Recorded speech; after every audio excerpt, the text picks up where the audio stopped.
Quels sont les effets du Wi-Fi sur les spermatozoïdes? Le Wi-Fi, ce sont ces ondes qui sont utilisées pour recevoir Internet, par exemple, sur votre ordinateur.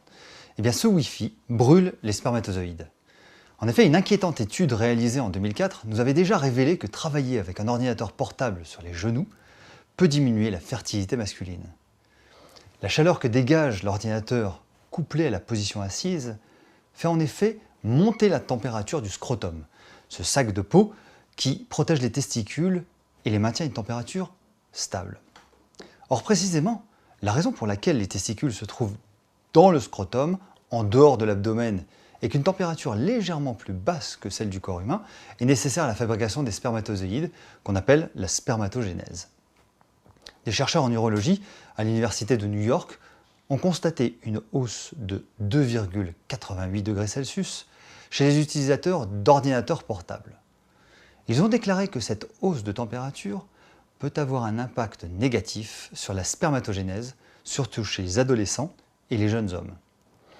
Or malheureusement, une nouvelle étude révèle que, pire encore que la chaleur, les ondes du Wi-Fi de l'ordinateur portable réduisent la mobilité des spermatozoïdes, c'est-à-dire leur capacité à se déplacer spontanément. Une bonne mobilité est indispensable pour permettre aux spermatozoïdes de remonter l'utérus jusqu'à l'ovule, ainsi le féconder. Les chercheurs ont aussi constaté une augmentation de la fragmentation de l'ADN, votre code génétique, et donc une altération du code génétique susceptible lui aussi d'entraîner une baisse de la fertilité. Pour parvenir à cette conclusion, des chercheurs argentins et américains ont mis des spermatozoïdes humains, provenant de 29 volontaires évidemment, dans des petits pots qu'ils ont disposés autour d'un ordinateur portable allumé avec le Wi-Fi, donc ce système de connexion sans fil, utilisé pour Internet et les courriers électroniques.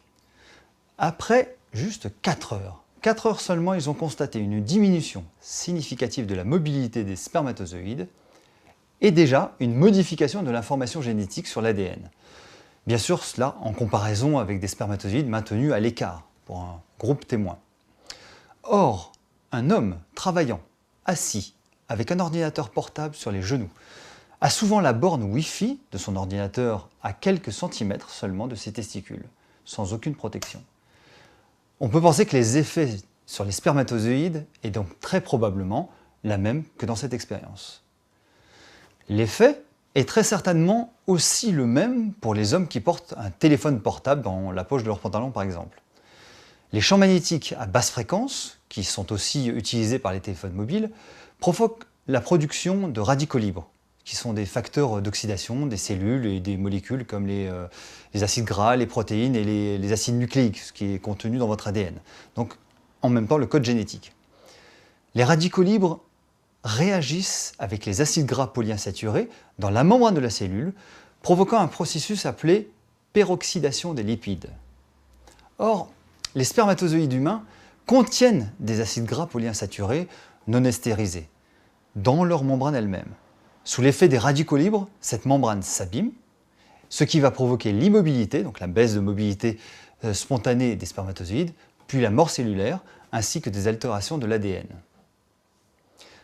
Or, l'intégrité de l'ADN contenu dans les spermatozoïdes est évidemment essentielle à la conception d'un bébé normal. La fragmentation de l'ADN dans les spermatozoïdes a été associée à une baisse de la fertilité, un mauvais développement de l'embryon, un taux élevé de fausses couches et une morbidité accrue des nouveau-nés, notamment par cancer. Quelles sont les solutions? Eh bien, logiquement, posez votre ordinateur sur une table. La mesure de protection la plus simple est de ne pas travailler avec votre ordinateur portable directement sur vos genoux, mais de le poser sur une table et malgré tout, coupez le Wi-Fi quand vous pouvez et brancher ce qu'on appelle un câble Ethernet, ce qui vous permet d'avoir une connexion de bonne qualité. Pour les téléphones mobiles, évitez de le mettre dans la poche de votre pantalon, mieux encore, coupez-le le plus souvent possible. Quand c'est possible, sincèrement, allez voir vos amis plutôt que de leur téléphoner.